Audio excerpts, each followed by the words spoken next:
O documento Jovem Pan começa agora. E hoje a gente fala sobre o adoecimento psíquico de crianças. O fenômeno necessita de atenção de toda a sociedade. O assunto é ansiedade infantil. Para os especialistas, um certo grau de ansiedade é normal e até saudável. O problema ocorre quando ela é desproporcional às situações vividas, causando impacto funcional no dia a dia. O aumento nos casos de transtornos psicológicos se deu em todo o mundo, principalmente pós-isolamento social. Para identificar a ansiedade nas crianças, é importante que a família fique atenta aos sinais. Crises que desafiam famílias e escolas. A ansiedade parecia só fazer parte da vida dos adultos, mas essa nunca foi uma verdade. O distúrbio é paralisante na vida desses pequenos também, que ainda o cérebro está em formação e não tem maturidade necessária para entender o que está acontecendo. E os episódios só estão aumentando.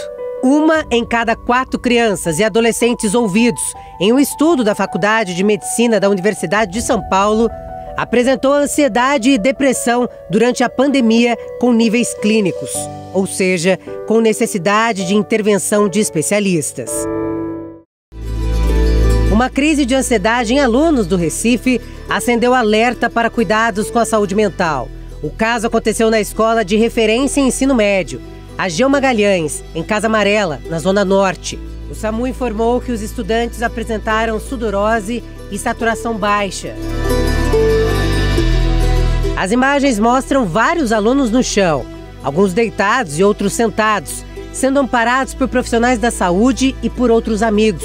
No momento em que o vídeo foi gravado, os estudantes que não passaram mal estavam sendo retirados do colégio. A crise de ansiedade desencadeou uma reação em cadeia que atingiu várias turmas da escola. A crise coletiva de ansiedade surgiu em período de provas, as primeiras desde o retorno das aulas presenciais na rede estadual. As crianças estavam retidas dentro de casa, em contato com seus pais, em contato com cuidadores, em contato com outros familiares. E de repente, precisam voltar para a escola, precisam aprender.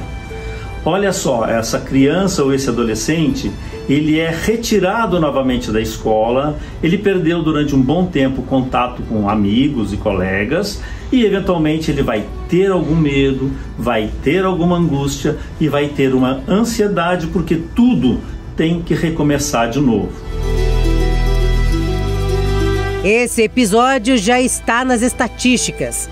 A Secretaria da Educação de São Paulo e o Instituto Ayrton Senna divulgaram neste ano uma pesquisa que 7 de 10 estudantes da rede pública relataram sintomas de ansiedade e depressão em níveis altos durante a pandemia.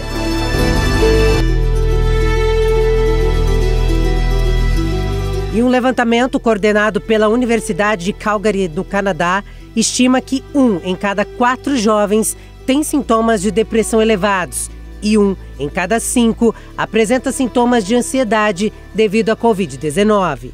80.879 jovens de várias regiões do mundo participaram do estudo. O percentual de jovens ansiosos saltou de 11,6% antes da pandemia para 25,2%. Os depressivos eram 12,9% nos tempos pré-Covid e são 20,5% atualmente. Neste período pandêmico, onde crianças estavam tendo aulas dentro de casa via internet, junto com os pais, junto com as mães, ou seja, naquele ambiente que às vezes não é um ambiente amplo, cada um fazendo a sua atividade, aumentaram os medos, as angústias e a ansiedade. Então, nesse período que a pandemia ainda não acabou, o número explodiu, o número aumentou. Olha a quantidade de terapeutas hoje em dia que não estão dando conta desses transtornos de ansiedades em jovens e também adultos. Segundo os especialistas, alguns sintomas são alterações no apetite, dificuldades no sono, queda no rendimento escolar, desmotivação, medos e preocupações excessivas, dores de cabeça e tonturas.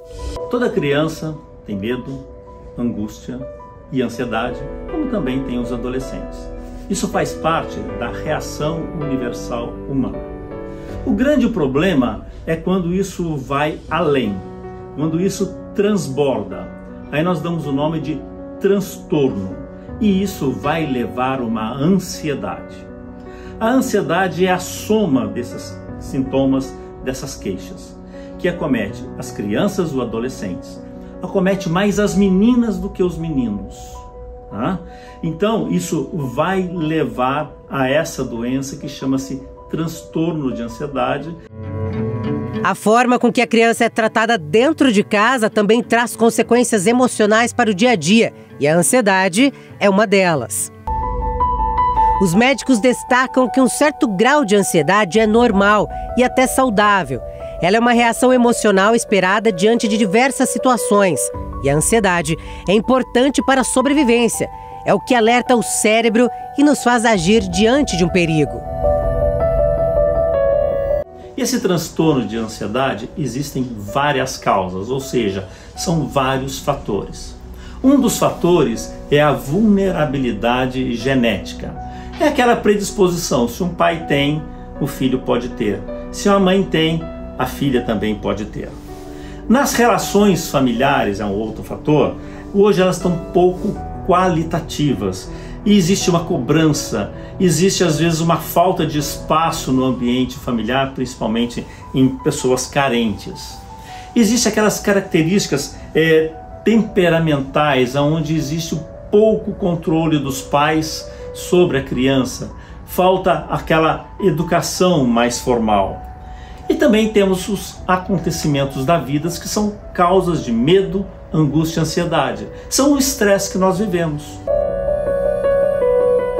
O tratamento da ansiedade na infância é eficaz com o uso de medicamentos apropriados, associados à psicoterapia, em especial a terapia cognitiva comportamental. Como é o tratamento do transtorno da ansiedade?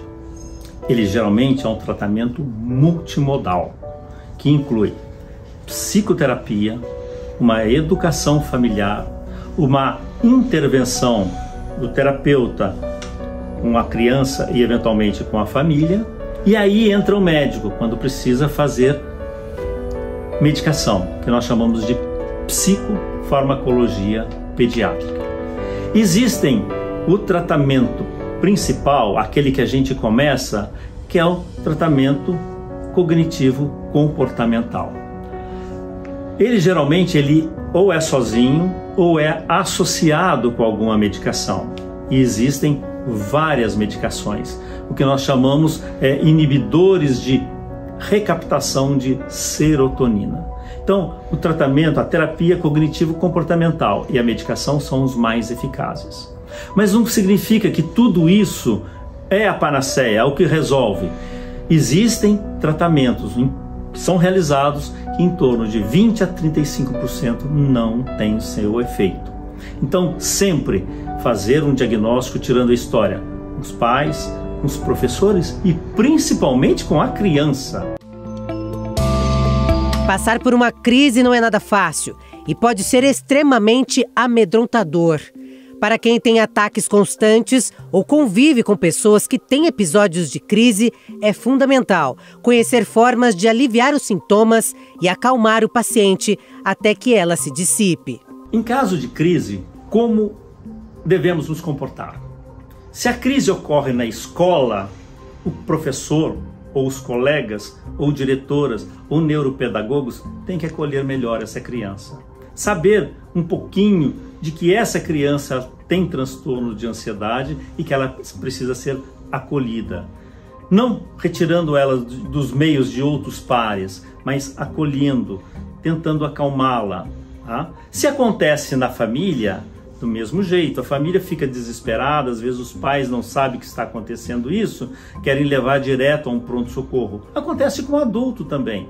Então, dentro do possível, acolhê-las. Acolhê-las sem estresse a mais, sem adicionar outros estresses, sem ficar em pânico, sem ficar ansioso demais e sem transmitir ansiedade adicional. Tão pequenos e inocentes, mas enfrentam problemas de gente grande. A ansiedade pode causar sérios prejuízos na vida das crianças.